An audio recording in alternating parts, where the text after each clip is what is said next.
नमस्कार, स्वागत है आप सभी का। मैं हूं अभिषेक त्रिपाठी और हम लोग पढ़ रहे हैं पॉलिटिकल साइंस को। ठीक है, पॉलिटिकल साइंस में हम लोग आज चालू करने वाले हैं सिद्धांत को। और सिद्धांत के तहत हम जो पहले टॉपिक को पढ़ेंगे वो होगी स्वतंत्रता, यानी कि लिबर्टी। तो एक चीज समझिए, पहले हम टॉपिक को चालू करें इससे पहले थोड़ा सा हम बैकग्राउंड लेते हैं और समझते हैं कि कैसे कॉन्सेप्ट डेवलप हुआ। राजनीति सिद्धांत की अगर हम बात करें तो राजनीति सिद्धांत एक प्रकार से जिसको प्रमुख रूप से हम अध्ययन करते हैं राजनीति विज्ञान के तहत। लेकिन एक प्रकार से थोड़ा थोड़ा सा आगे चलते हैं और चीजों को समझते हैं कि है क्या। जैसे अगर हम बात करें, क्योंकि साइंस है, ये साइंस है और साइंस आपको पता होगा दो प्रकार की होती है। एक होती है नेचुरल साइंस,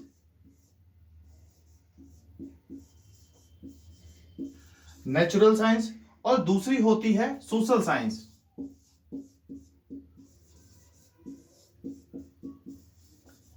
सोशल साइंस तो आप लोग को पता होगा, जो नेचुरल साइंस होती है इसके तहत जो हम अध्ययन करते हैं वो करते हैं पदार्थों का अध्ययन। किसका अध्ययन करते हैं? पदार्थों का अध्ययन करते हैं। और पदार्थ की खासियत क्या होती है मैटर की?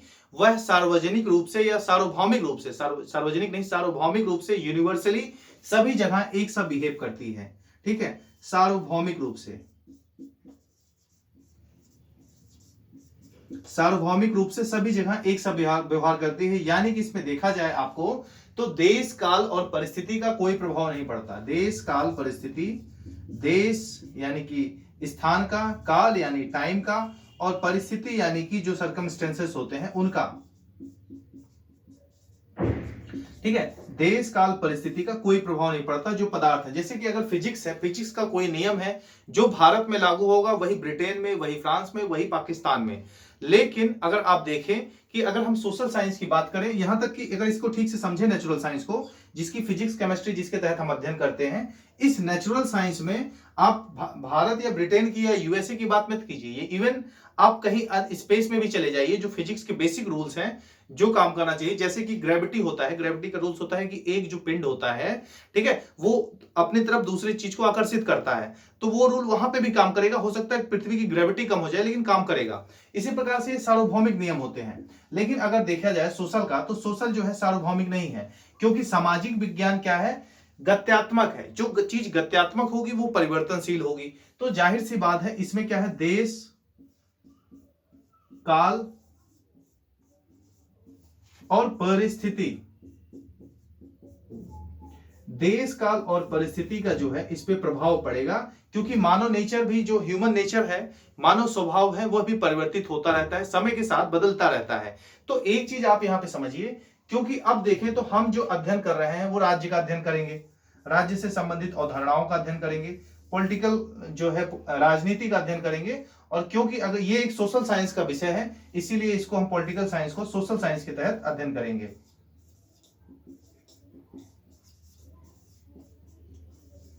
ठीक है, पॉलिटिकल साइंस के तहत अध्ययन करेंगे, सोशल साइंस के तहत। तो चलिए अब हम आते हैं सिद्धांतों पे। थोड़ा सा बैकग्राउंड लेना जरूरी है, और ये भी क्यों ना कहीं एक हिस्सा है आपके सिलेबस का, इसको पढ़ना आवश्यक होता है। तो इसमें हम आगे चलते हैं। हम अब समझने वाले हैं सिद्धांतों को। ठीक है, सिद्धांतों को हम समझेंगे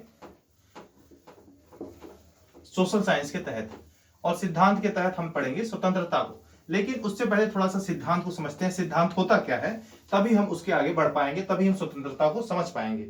तो एक चीज आप लोग समझिए, जो ये सिद्धांत है, सिद्धांत का तात्पर्य क्या होता है? सिद्धांत किसी भी चीज का, हर वस्तु का, हर व्यक्ति का अपना अलग सिद्धांत होता है। अपना अलग सिद्धांत होगा मतलब, जैसे कि कुछ लोग बोलते हैं कि भैया हमारा सिद्धांत है, हम सुबह मॉर्निंग में जब उठते हैं तो हम बिना स्नान किए कोई भी भोजन ग्रहण नहीं करते या जल ग्रहण नहीं करते। कुछ लोग का सिद्धांत होता है कि हमारा कोई ऐसा नियम नहीं है, हम बिना नहाए भी जलपान ग्रहण कर लेते हैं। कुछ लोग जैसे देखेंगे कि हर विज्ञान का भी अपना सिद्धांत होता है, फिजिक्स के बहुत मौलिक सिद्धांत होते हैं, केमिस्ट्री के कुछ सिद्धांत होते हैं, कुछ हिंदी के जो लेखन होते हैं उनके सिद्धांत होते हैं। तो सिद्धांत मूलतः क्या बताता है? उस विषय वस्तु के बारे में संबंध को बताता है। संबंध क्या, किससे इसका संबंध है, किससे इसका संबंध है, अथवा इसका विषय क्षेत्र क्या है, सब्जेक्ट एरिया क्या है, विषय क्षेत्र के बारे में बताता है सिद्धांत, अगर किसी भी विषय का। तो एक चीज आप समझिए कि जब बात यहां पे हो रही है सिद्धांत की, तो राजनीति के बारे में अगर पढ़ें तो राजनीति के बारे में देखेंगे कि क्योंकि सिद्धांत ये देता कौन है, कोई भी विषय हो, दार्शनिक देते हैं। ठीक है, दार्शनिक देते हैं, इसीलिए आपको दार्शनिकों को, जो दार्शनिक विचारधारा होती है, हर सब्जेक्ट में योगदान होता है, उनको पढ़ना रहता है। लेकिन जो दार्शनिक शुरुआत में इन्होंने जो सिद्धांत अपने दिए, विभिन्न सिद्धांत, हालांकि सबके सिद्धांत एक जैसे नहीं है, सबका मत अलग है, सबकी विचारधाराएं अलग है। किसी ने किसी पार्ट को इसका हिस्सा माना, किसी ने राज्य को माना, किसी ने समाज को माना, किसी ने समाज को राज्य का हिस्सा माना। ये सब बातें अपनी जगह है, लेकिन एक चीज पे जहां पे सबका मत एक है, जहां पे सब एक जगह सहमत होते हैं, वो ये है कि जो राजनीति विज्ञान है, इसका प्रमुख क्षेत्र क्या है? राज्य है। यानी कि राज्य का अध्ययन इसके तहत होगा और राज्य ही इसका प्रमुख क्षेत्र है। यानी कि जो राजनीति विज्ञान का एरिया है, सिद्धांत बताता है इसका प्रमुख क्षेत्र राज्य है। यानी कि राज्य से जुड़ी हर अवधारणा को हम पढ़ेंगे। अच्छा, इसके राज्य किसके लिए होता है? आप देखेंगे नागरिकों के लिए या प्रजा के लिए, नागरिकों के लिए अथवा प्रजा के लिए। आप पाएंगे कि राज्य जो है नागरिकों अथवा प्रजा के लिए है। तो यहां पे एक चीज और समझने वाली है, ठीक है, नागरिकों के लिए है अथवा प्रजा के लिए है, तो आप यहां पे समझेंगे कि राज्य जो है नागरिकों के लिए है, तो के लिए है, यानी कि कुछ कर्तव्य इसके लिए हो रहे हैं। तो जाहिर सी बात है, जो नागरिक हैं इससे कैसे जुड़े हैं? कुछ अधिकारों से। क्योंकि देखिए, आप अगर भारत के नागरिक हैं तो कुछ चीज तो आपको भारत से जोड़ रहा होगा ना। आप यूएसए के नागरिक नहीं है, आप ब्रिटिश के नागरिक नहीं है, तो क्या अंतर है कि क्यों ब्रिटिश नागरिक नहीं? आप भारत के अगर नागरिक हैं तो कुछ तो है ना, कुछ आर्टिकल्स हैं, कुछ फंडामेंटल राइट्स हैं जो आपको प्राप्त हैं, जो विदेशियों को नहीं प्राप्त हैं। ठीक है, कुछ सोसाइटी में मान्यताएं हैं, कुछ धार्मिक मान्यताएं हैं। तो कहीं ना कहीं राज्य जो नागरिकता हमको कॉन्सेप्ट जोड़ता है, वो कुछ ना कुछ राज्य से डिमांड करता है। और राज्य से आप क्या क्या डिमांड करते हैं या क्या क्या प्राप्त होता है, ऐसा भी आप समझिए। तो आप क्या करते हैं? आप सोचते हैं आपको अधिकार मिलते हैं। अधिकार, आपको क्या मिलता है? स्वतंत्रता मिलती है, स्वतंत्रता मिलती है। और क्या मिलती है? समानता। ठीक है, अगर नहीं भी मिलती तो एक प्रकार से आप समझिए कि नागरिक जो है राज्य से क्या डिमांड करते हैं, या एक नागरिक या नागरिकों का समूह क्या राज्य से चाहता है। यहां पे आप समझेंगे क्या राज्य से चाहता है, तो कहीं ना कहीं अधिकार कुछ लोग चाहते हैं, कुछ लोग स्वतंत्रता की मांग करते हैं, कुछ लोग समानता की करते हैं, कुछ लोग न्याय की करते हैं। ठीक है, और बाकी सब जैसे देख लीजिए, ये सब ज्यादातर संभव होता है लोकतंत्र में। तो कुछ लोग लोकतंत्र के विभिन्न आयामों की चर्चा करते हैं, उसी में विभिन्न रूप आ जाते हैं। यानी कि ये बताता है राजनीति सिद्धांत की, जो हम राजनीति विज्ञान में पढ़ेंगे उसका विषय क्या है, उसका दायरा क्या है, और उसके अंदर हम क्या क्या किन किन चीजों को पढ़ने वाले हैं, वो सारी चीजें इसके तहत आती हैं। अब आगे समझिए कि ये तो हो गया विषय क्षेत्र, ये हो गया सिद्धांत।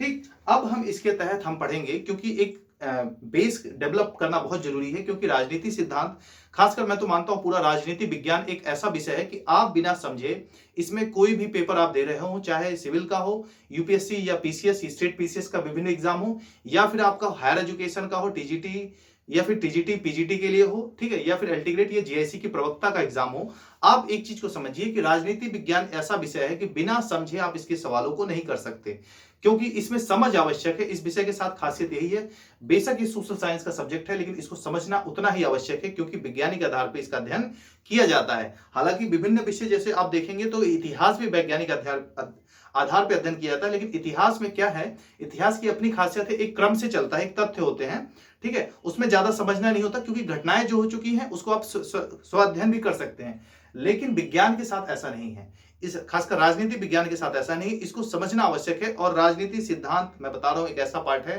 कि यही जो है आपको पीछे ले जाता है और यही विभिन्न एग्जाम में आगे ले जाता है, क्योंकि संविधान से संबंधित राज्य व्यवस्था जो भारत की है वो कहीं ना कहीं आप पढ़ते हैं, राज्य व्यवस्था आप पढ़ते हैं। ठीक है, उसके बाद जो दार्शनिक हिस्सा है, प्लेटो, अरस्तु, बेंथम, हॉब्स, लॉक, रूसो, ठीक है, मिल, ये सब जो आप पढ़ते हैं, आप देखेंगे कि इनको पढ़ने में ज्यादा दिमाग नहीं लगता, बस समझना रहता है और चीजें याद हो जाती हैं, लेकिन मार्क्स आपके यहीं से कटते हैं। तो इसको मैं मानूंगा कि अच्छे से समझिए और पूरे बैकग्राउंड के साथ, ज्यादा टाइम नहीं लगता, आधे से 1 घंटा आपका जो है अतिरिक्त लगेगा।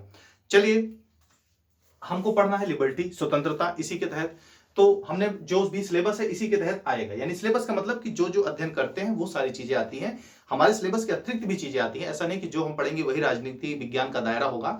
हम लोग पढ़ेंगे राजनीति विज्ञान के उपागम पढ़ेंगे, राज्य का अर्थ पढ़ेंगे, ठीक है, राज्य के विभिन्न उत्पत्ति के स्रोत, जो संबंधित सिद्धांत है कि राज्य की उत्पत्ति किन किन सिद्धांतों से हुई है। उत्पत्ति क्या मतलब, कौन कौन से सिद्धांत है, किसी सिद्धांत से उत्पत्ति नहीं हुई है।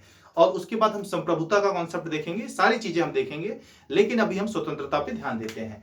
ठीक, तो सिद्धांत को हम क्रमागत रूप से चालू करेंगे। तो आप देखिए कि थियरी में अगर हम देखें, यहाँ पे जो हम पढ़ रहे हैं, हम आते हैं किस पे, स्वतंत्रता पे।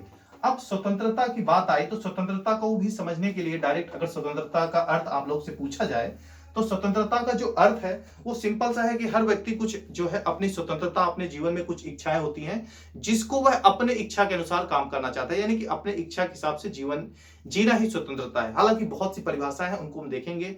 ठीक है, मिल ने क्या दी, लॉक ने क्या बोला, प्राकृतिक अधिकारों की जो प्राकृतिक स्वतंत्रता की बात की, बोला कि हमको जो अधिकार है, जो स्वतंत्रता है वो जन्मजात है। कैसे, जैसे कि स्वतंत्रता का अधिकार, जीवन का अधिकार और संपत्ति का अधिकार। तो स्वतंत्रता का अधिकार हुआ फ्रांसीसी क्रांति में भी स्वतंत्रता का अधिकार, समानता का अधिकार, बंधुता का अधिकार। आप देखेंगे जो अमेरिकी क्रांति, उसका भी नारा था कि स्वतंत्रता का अधिकार और जीवन का अधिकार और सुख का अधिकार। तो यहाँ पे हम देखेंगे किसने कहां पे विचार दिए, कहां कहां इसकी भूमिका है। लेकिन उससे पहले हम थोड़ा सा पीछे चलते हैं, कैसे ये कॉन्सेप्ट डेवलप हुआ। ठीक है, कैसे स्वतंत्रता की बात आई, क्योंकि अब हम देखें तो जब हम राजनीतिक सिद्धांत का अध्ययन करते हैं तो एक क्रमागत रूप से देखा जाए तो हमारा जो भारतीय सिस्टम था बहुत पुराना है, बहुत सी चीजें हैं।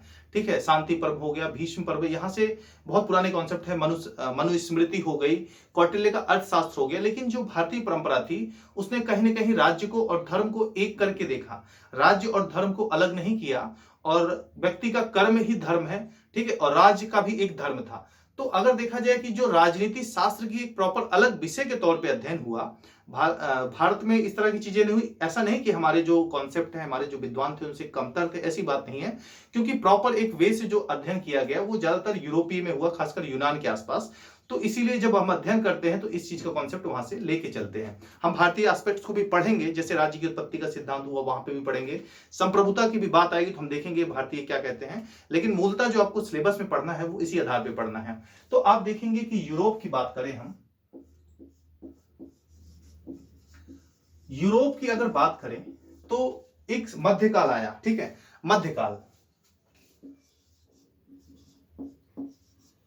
मध्यकाल था, और इस मध्यकाल की खासियत क्या थी कि एक समय नैतिकता का पतन हो गया था, नैतिकता का पतन हो गया। ठीक है, मध्यकाल में नैतिकता का पतन हो गया, और चलिए कोई नहीं, लाइट आती जाती रहती है। नैतिकता का पतन हो गया, और नैतिकता के पतन के कारण आप देखेंगे कि जब नैतिकता का पतन हुआ तो यहां पे एक चीज सामने आई कि लोगों ने सोचा कि अब जो है, कुछ बुद्धिमान लोग भी थे सोसाइटी में, कुछ बुद्धिमान लोग भी थे। उन बुद्धिमान लोगों का यह मानना था कि कैसे नैतिकता को लाया जाए, क्योंकि राजा की बात नहीं मान रही थी, जनता मनमानी कर रही थी, और जनता चाह रही थी कहीं ना कहीं कि हम जो है बदलना नहीं चाह रहे। लेकिन यह आवश्यक था, क्योंकि समाज का विकास आवश्यक है, तो समाज को आगे बढ़ाने के लिए कुछ लोग नैतिक जिम्मेदारी लेते हैं। उस नैतिक जिम्मेदारी में यह सोचा गया कि किस हिसाब से अपनी चीजों को आगे लेके बढ़ा जाए। कुछ लोग बुद्धिमान लोग थे जिन्होंने प्रयास किया। तो एक प्रकार से अगर आप देखें कि जो एक कॉन्सेप्ट आता है धर्म का, अपने भारतीय धर्म की बात नहीं कर रहे हम, क्योंकि मैंने बताया कि यूरोप के आसपास के एरिया में ये सब रिसर्च चल रहे थे। तो वहां पे आप देखिए कि यूरोप में क्या हुआ, जब इसको, अच्छा, मध्यकाल को इतनी ज्यादा अनैतिकता के कारण इसको अंधकार युग या डार्क एरा भी बोलते हैं। ठीक है, क्या बोलते हैं, डार्क एज भी बोलते हैं, डार्क एज यानी अंधकार का युग। ठीक है, अंधकार युग भी बोलते हैं। अब आप समझेंगे कि इस अंधकार युग में क्या था कि नैतिकता का पतन था, तो लोगों ने सोचा कि कैसे लाया जाए। तो हॉब्स का एक विचार है जो यहाँ पे इंपॉर्टेंट है, हालांकि हॉब्स के विचार से कोई लेना देना नहीं है यहाँ पे, तब तक हॉब्स थे भी नहीं। यहाँ पे एक चीज आप समझेंगी, जो हॉब्स ने बोला कि व्यक्ति दो चीज से ही कंट्रोल में आता है, दो बातें ही मानता है, या तो डर से अथवा प्रेम से।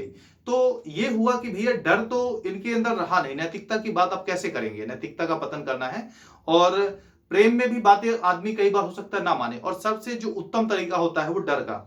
तो कुछ बुद्धिमान लोगों ने बोला कि भाई इनको डराना चाहिए। कैसे चाहिए, डर। अब डर के लिए किया क्या जाए, पाश्चात्य कॉन्सेप्ट बता रहा हूं।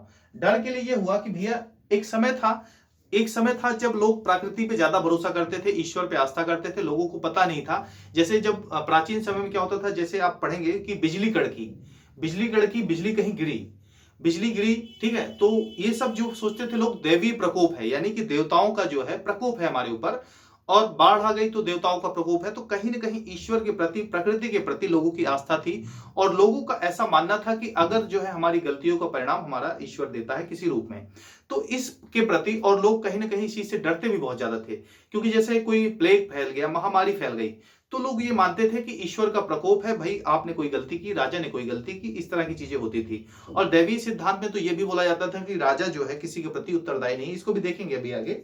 तो लोगों को डराया गया। अब डराया कैसे जाए, सबसे बड़ा साधन यही था, ठीक है, धर्म बहुत कुछ करा दे, राजनीति बदल दे, राज्य बदल दे, सिस्टम बदल दे। तो यहां पे देखें तो यहां पे एक आया रिलीजन।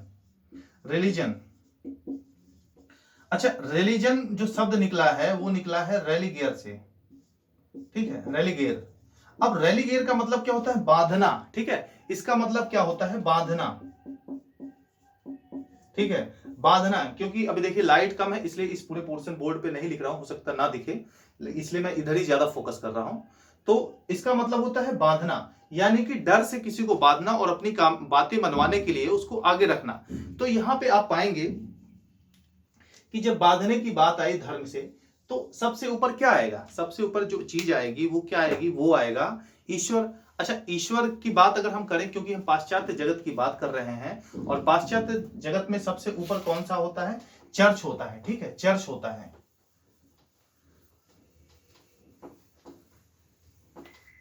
यूरोप में हम देखें तो चर्च सबसे ऊपर है, और चर्च में भी अगर आप देखें, चर्च में भी आप देखें, चर्च,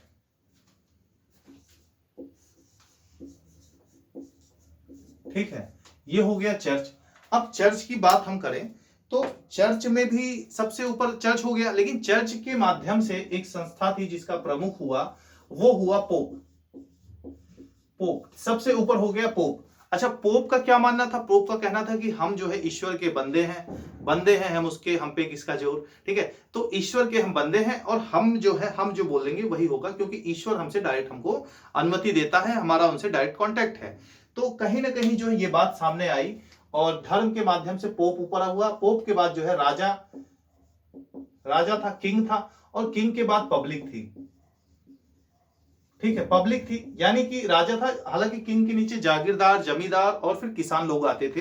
एक हायरार्की बनी हुई थी, एक सामंती व्यवस्था थी इसमें मध्यकाल में। तो पोप, चर्च सबसे ऊपर, ईश्वर सबसे ऊपर था, पोप था, ईश्वर का प्रतिनिधि था, राजा भी ईश्वर का प्रतिनिधि था, ठीक है। लेकिन एक समय आया, जैसे कि आप पढ़ते हैं कि कोई भी सिस्टम लंबे समय तक चलता है तो उसमें कुछ ना कुछ खामियां आ जाती हैं। कोई भी सिस्टम लंबे समय तक चलता है तो उसमें कुछ ना कुछ खामियां आ ही जाती हैं।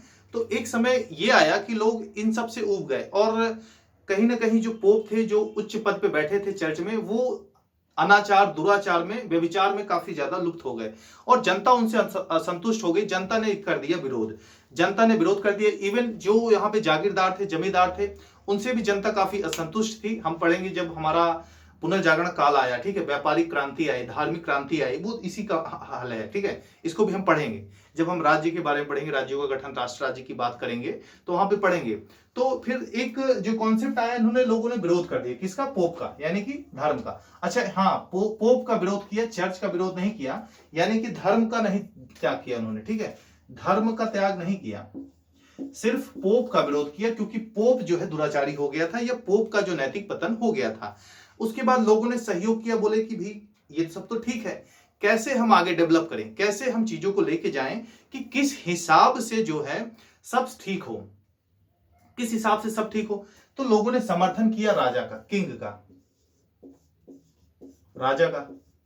अब राजा का समर्थन किया, ठीक है, राजा का समर्थन किया, तो राजा जो है जब आया तो उसका एक उत्तरदायित्व तो बना कि जनता के प्रति कुछ हम करें, क्योंकि जनता ने हमको समर्थन दिया है। और राजा ने भी सोचा कि चर्च ज्यादा दुराचारी हो गया है, एक तरफा चला रहा है, राजा भी परेशान था, इनसे सही बात पूछा जाए।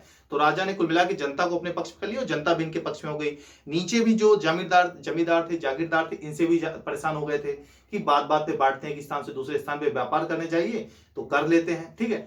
तो यही सब जब हटता है तभी व्यापारिक क्रांति आती है। लेकिन इस तरह से चीजें चलती रही। जनता ने समर्थन किया राजा का, और जब राजा का समर्थन किया तो राजा ने अपना दायित्व समझा और ठीक से जो है प्रजा का पालन किया। लेकिन फिर वही बात आती है कि कितने समय तक, जब तक राज्य जो है शिवगामी देवी और बाहुबली जैसे लोग चलाएंगे, बाहुबली का मतलब जो मूवी वाला कैरेक्टर था उसकी बात कर रहा हूं, आधुनिक सेंस में नहीं, ठीक है, जब तक रहेंगे। लेकिन जिस दिन भल्लाल देव वहां के राजा हो गए तो फिर क्या होगा, फिर तो जनता परेशान हो जाएगी ना। तो हुआ कुछ ऐसे ही, एक समय तक सब कुछ ठीक चलता रहा, लेकिन एक समय के बाद जनता भी ऊब गई, क्योंकि जब तक अगर राजा अपना दायित्व समझ रहा है तो अब तो जनता की भलाई करेगा। लेकिन जिस दिन राजा ने अपना दायित्व समझना बंद कर दिया, जनता की भलाई किस हाल में होगी। तो वहां पे बात ये आई कि देखिए अब राजा जो था, राजा मनमाना काम करने लगा, इसका भी नैतिक पतन हुआ, क्योंकि सोचा कि अब, क्योंकि राजा का ये बोलना था कि जो राज्य की उत्पत्ति का दैवी सिद्धांत है, आप देखेंगे जब हम पढ़ेंगे, तो राजा ने बोला कि हम ईश्वर के प्रतिनिधि हैं और हम अपने कार्यों के प्रति, किसी जनता के प्रति, किसी के प्रति उत्तरदायी नहीं है। यानी कि हम अपने कर्मों के प्रति सिर्फ और सिर्फ ईश्वर के प्रति जिम्मेदार है, हम जनता को जवाब देने वाले नहीं। तो जब जनता को आप जवाब नहीं दे रहे, जनता के प्रति जवाबदेही नहीं है, तो जो प्रजा है, प्रजा यानी कि मूर्ख है, प्रजा के प्रति आपका कोई दायित्व तो नहीं, तो प्रजा को कोई अधिकार है ही नहीं। स्वतंत्रता की तो बात ही छोड़िए, जो राजा बोले वही आपको करना है, आपकी कोई स्वतंत्रता नहीं, कोई बौद्धिक यूज नहीं, कोई किसी तरह का समर्थन नहीं। तो जनता गई ऊब, जनता ने बोला भाई ऐसे नहीं चलेगा, आपको जो है देना पड़ेगा अधिकार। तो इसका परिणाम हुआ, जनता ने बड़े स्तर पर विरोध किया और अधिकारों की मांग हुई, जिसमें स्वतंत्रता, समानता और न्याय और बंधुता जैसे विभिन्न अधिकार हुए, जिसका परिणाम हुआ कि दो प्रमुख क्रांतियां हुई। दो प्रमुख क्रांतियां कौन सी हुई आप लोग जानते होंगे। दो प्रमुख क्रांतियां हुई, जैसे एक फ्रांस की क्रांति है और एक है अमेरिका की क्रांति। ठीक है, फ्रांसीसी क्रांति और अमेरिका की क्रांति।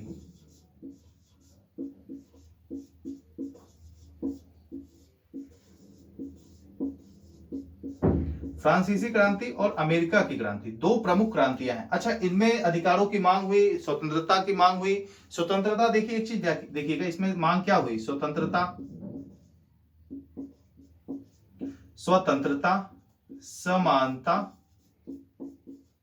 समानता और बंधुता। ठीक है, अगर देखा जाए अमेरिकी क्रांति में, तो इन्होंने भी बोला कि स्वतंत्रता का अधिकार, ठीक है, स्वतंत्रता का अधिकार, और उसके बाद जीवन का अधिकार, उसके बाद सुख का अधिकार। क्योंकि ये तीनों अधिकार, सुख का जो अधिकार है इसको संपत्ति का अधिकार भी कह सकते हैं, क्योंकि कहीं ना कहीं लॉक से बहुत ज्यादा प्रभावित थे ये लोग, रूसों से, फ्रांसीसी क्रांति वाले रूसों से प्रभावित थे। तो जो विचारकों का बहुत बड़ा प्रभाव पड़ता है और उन्हीं के सिद्धांत होते हैं, उनके सिद्धांत आगे बढ़ते हैं, इसीलिए मैंने शुरू में बताया कि विचारकों का योगदान है। तो अब देखिए यहां पे भी स्वतंत्रता की बात हो रही है और यहां पे भी स्वतंत्रता की बात हो रही है। तो इससे ये पता लगता है कि ये जो प्रमुख तत्व है स्वतंत्रता, बहुत ज्यादा महत्वपूर्ण है। अच्छा, इसके प्रकार हो सकते हैं, विभिन्न लोगों के मत अलग हो सकते हैं, विभिन्न अवधारणाएं हो सकती हैं स्वतंत्रता से संबंधित। तो यहां पे अब देखिए, तो स्वतंत्रता आई कैसे, ये तभी आएगी जब आपके पास लोकतंत्र होगा। क्या होगा, लोकतंत्र।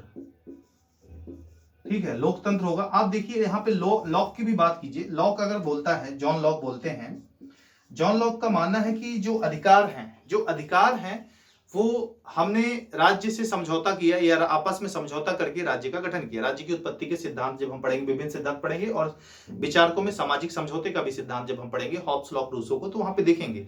तो यहाँ पे समझिए कि लॉक ने जो बात कही, लॉक ने बोला कि देखो, प्राकृतिक अवस्था में भी हमारे पास अधिकार थे, हम लोग जन्मजात से अधिकार प्राप्त है, राज्य ने या समाज ने नहीं दिए हमें, हम जन्म से ही कुछ अधिकारों के जो होते हैं, जैसे बाल गंगाधर तिलक का स्टेटमेंट याद कीजिए, क्या बोला उन्होंने, स्वराज मेरा जन्मसिद्ध अधिकार है।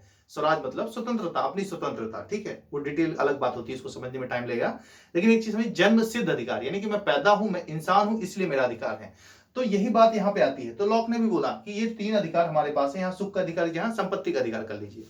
तो ये बात यहीं से उठती है। ठीक है, विभिन्न मत लोग बोलते हैं, जन की इच्छा, समान इच्छा, राजनीतिक इच्छा ही स्वतंत्रता है, ऐसी रूसो बोलते हैं। ठीक है, राजनीतिक बोलते हैं क्योंकि जो संप्रभुता है वो जनता में निहित है।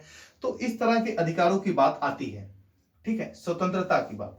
तो ये कहीं ना कहीं, अच्छा, लॉक बोलते हैं कि अगर इन अधिकारों की रक्षा राज्य नहीं कर पाता। हॉब्स का भी मानना है कि भैया उन्होंने स्वतंत्रता की ज्यादा बात तो नहीं की, लेकिन बोले जो जीवन का अधिकार है, जीवन से संबंधित स्वतंत्रता है, अगर जीवन का अधिकार राज्य आपकी सुरक्षा ना कर पाए तो आप राज्य के समक्ष बगावत कर सकते हैं। और लॉक ने भी बोला कि राज्य जो है एक पहरेदार है, आपका स्वामी नहीं है। तो यदि आपके जीवन की, संपत्ति की और स्वतंत्रता के अधिकार की जो है, स्वतंत्रता की राज्य रक्षा ना कर पाए तो आप कर सकते हैं विद्रोह। यानी कि कुल मिलाकर इन्होंने लोकतंत्र या संसदीय शासन प्रणाली का समर्थन किया, जो कि इसका परिणाम था। और हमें अधिकार, हम जानते हैं कि हमें लोकतंत्र में ही मिल सकते हैं, और बहुत से अधिकार, स्वतंत्रताएं, बहुत कुछ मिल सकता है, न्याय मिल सकता है, समानता मिल सकती है, ये सब हमें लोकतंत्र ही दे सकता है। क्योंकि लोकतंत्र में सबसे बड़ी बात क्या होती है, जो भी शासक होता है, जो भी सरकार होती है, जो भी सिस्टम होता है, वो जनता की इच्छाओं पर निर्भर होता है। कहीं ना कहीं पावर जो जनरेट करता है वो जनता से करता है। अगर आप देखें तो जैसे कि हम अपना प्रस्तावना पढ़ते हैं तो उसमें भी तो ये लिखा है कि we the people of India, हम भारत के लोग, ठीक है, हम भारत के लोग। तो जाहिर सी बात है, ये दिखाता है कि भारत की जो जनता, भारत का जो संविधान है, सबसे ऊपर होगा, और उस संविधान का पावर का सोर्स ये जनता होगी। तो लोकतंत्र की यही खासियत है। और जनता के प्रति जब जवाबदेही होगी तो अधिकार होंगे, सारी कुछ सुविधाएं हमारे पास होंगी, स्वतंत्रता होगी, समानता होगी, और उस पर हम डेवलपमेंट भी करेंगे, धीमे धीमे उन पर हम बढ़ते भी जाएंगे। तो इस हिसाब से पढ़ेंगे। अच्छा, अब हम आते हैं स्वतंत्रता पे। जो हमको टॉपिक पढ़ना है उस पर हम चलते हैं कि कैसे कैसे स्वतंत्रता के प्रकार पढ़ने हैं।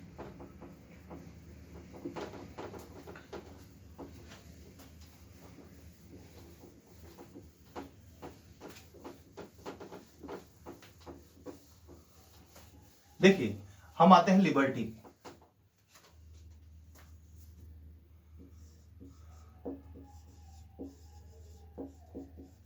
लिबर्टी, स्वतंत्रता, ठीक है, स्वतंत्रता। अब यहां पे समझिए कि स्वतंत्रता के प्रकार क्या हैं, प्रकार या टाइप, कितने टाइप की होती है। तो यहां पे एक चीज समझिए, मेरा मानना है कि कभी भी अधिकारों की बात आए, समानता की बात आए, मोटा मोटा आप प्रस्तावना को उठा के देखिए संविधान को, उसमें इंगित किया गया। जैसे मैंने बताया फ्रांस की क्रांति में नारे लगाए गए थे कि स्वतंत्रता का अधिकार, समानता का, बंधुता का। तो कहीं ना कहीं उन सब से चीजें प्रभावित हुई, क्योंकि जब हमने संविधान बनाया तो हमने ये सोचा कि हम पूरे विश्व से कुछ ना कुछ सीखेंगे। हम ऐसा अप्रोच नहीं रखेंगे कि हम ही महान है, हमारी संस्कृति, हमारी परंपरा महान है। हाँ है महान, लेकिन किसी और के अंदर भी महानता है, तो हमें कोई संकोच नहीं उससे सीखने में, ठीक है।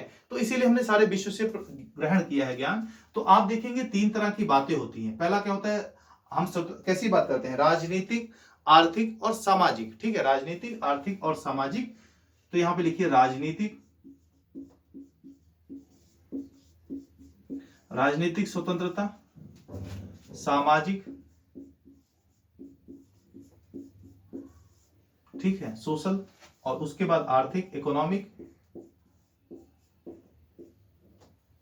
आर्थिक, और एक और जोड़ लीजिए नागरिक, सिविल। नागरिक दिख रहा है कि नहीं? हाँ बिल्कुल दिख रहा है, नागरिक। चलिए ठीक है, नागरिक स्वतंत्रता।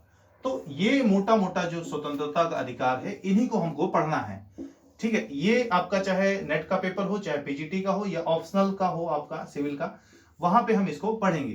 तो हम देखते हैं इस प्रकार की जो अधिकार हैं, इन्हीं को मोटा मोटा पढ़ना है। अब इसमें जो पहला हम पढ़ेंगे, पहला हमारा होगा नागरिक स्वतंत्रता की बात, ठीक है। अच्छा, राजनीतिक स्वतंत्रता की बात। तो राजनीतिक स्वतंत्रता में आप आइए और समझने का प्रयास कीजिए। राजनीतिक स्वतंत्रता मोटा मोटा हमें क्या बताती है। राजनीतिक स्वतंत्रता देखिए, इनका मानना है कि इसके तहत जो हम पढ़ते हैं, जो भी विचारक हैं या जो भी हैं, तो राजनीति में 2 चीज समझिए। पहला है चुनाव मतदान का अधिकार, मताधिकार, मताधिकार, ठीक है, राइट टू वोट,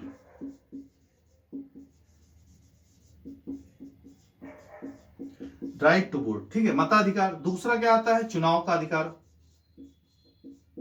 चुनाव लड़ने का अधिकार। यानी कि चुनावी जो प्रक्रिया है उससे आपको वंचित नहीं किया जा सकता, यही राजनीतिक अधिकार में आता है, ठीक है। राइट टू इलेक्शन, या राइट टू आपको बोल सकते हैं कि उसमें स्टैंड करने का एक मतलब कह सकते हैं कि उसमें पार्टिसिपेट करने का, स्टैंड नहीं, पार्टिसिपेट करने का अधिकार है। तो आप समझिए कि राजनीतिक अधिकार में मोटा मोटा इस हिसाब से इसको हम पढ़ेंगे। एक और बात आती है कि आप देखेंगे कि जब हम अधिकारों की बात कर रहे थे, मैंने मानवाधिकार में पढ़ाया था, या फिर हम दोबारा जब क्लास करेंगे तो उसमें पढ़ेंगे कि मानवाधिकार में बड़ी बड़ी बातें हुई। जैसे कि पहले बात हुई, इसी प्रकार से स्वतंत्रता का डेवलपमेंट हुआ है, उसी प्रकार से अधिकार का भी डेवलपमेंट हुआ है। साथ ही में क्रांतियां चली, क्योंकि अलग से हम नहीं पढ़ेंगे ना कि सामंतवादी व्यवस्था के बाद, सामंतवादी व्यवस्था में जहां नारे, सामंतवादी व्यवस्था में जहां नारे लगे स्वतंत्रता के, वहां अधिकार की भी बातें हुई, ठीक है। उसी प्रकार से जब हम पढ़ते हैं स्वतंत्रता समानता का बात है, तो ये अधिकार के संबंध में भी चलती है। तो मानवाधिकार में हमने देखा कि फ्रांस की क्रांति हुई, ठीक है, अमेरिका की क्रांति हुई, बहुत सिस्टम आया, पार्लियामेंट्री सिस्टम आया, लेकिन 2 विश्व युद्ध उसके बाद भी हो गए, 2 विश्व युद्ध उसके बाद भी हो गए और करोड़ों लोगों को जान गंवानी पड़ी। इवन जो द्वितीय विश्व युद्ध के समय और पहले विश्व युद्ध के समय जो 6-7 साल का एक घटनाक्रम हुआ, उसमें 60 लाख यहूदियों को काट दिया गया, मरवा दिया गया, जिसमें से 15 लाख तो केवल बच्चे थे। तो कहीं ना कहीं इससे बड़ी विक्षिप्ति हुई। और 1945 के आसपास भी आप देखेंगे, जब विश्व युद्ध चल रहा था, जो उपनिवेशवादी नीतियां थी, उपनिवेशवादी या साम्राज्यवादी नीतियां थी, यहां पे स्वतंत्रता की बात अभी भी नहीं थी, स्वतंत्रता की बात नहीं थी। क्योंकि अगर देखें तो हम तो खुद भी 15 अगस्त 1947 को स्वतंत्र हुए थे, ठीक है, यही हमारा 15 अगस्त 1947 स्वतंत्रता दिवस मनाया जाता है।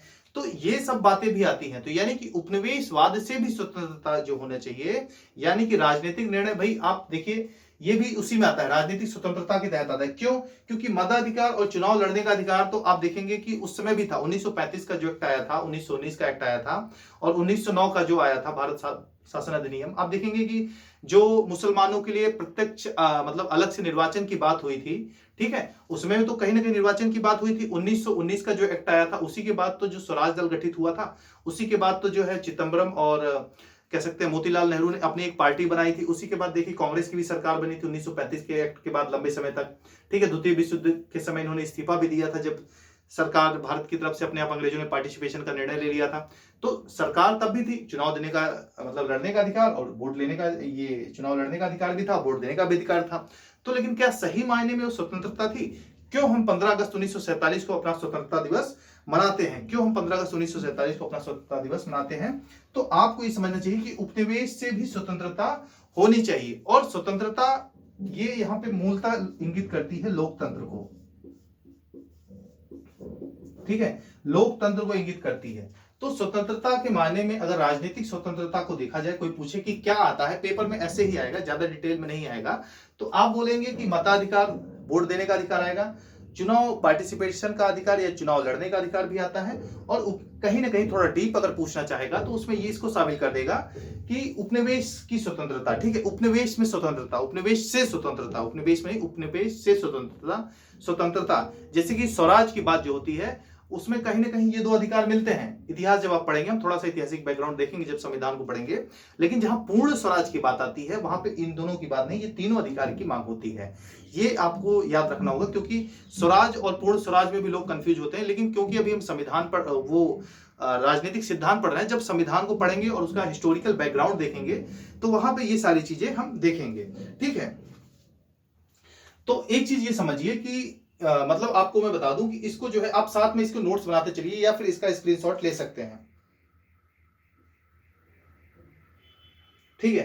और इसके बाद इसी में एक क्रम और है, जैसे इसको नोट अगर आप कर लेंगे तो मोटा मोटा यहीं से नोट्स बन जाएंगे। जैसे कि रूसो एक स्टेटमेंट देते हैं, मैंने अभी थोड़ी देर पहले बताया था। रूसो क्या बोलते हैं कि जो राजनीतिक स्वतंत्रता होती है, राजनीतिक स्वतंत्रता, ठीक है, राजनीतिक स्वतंत्रता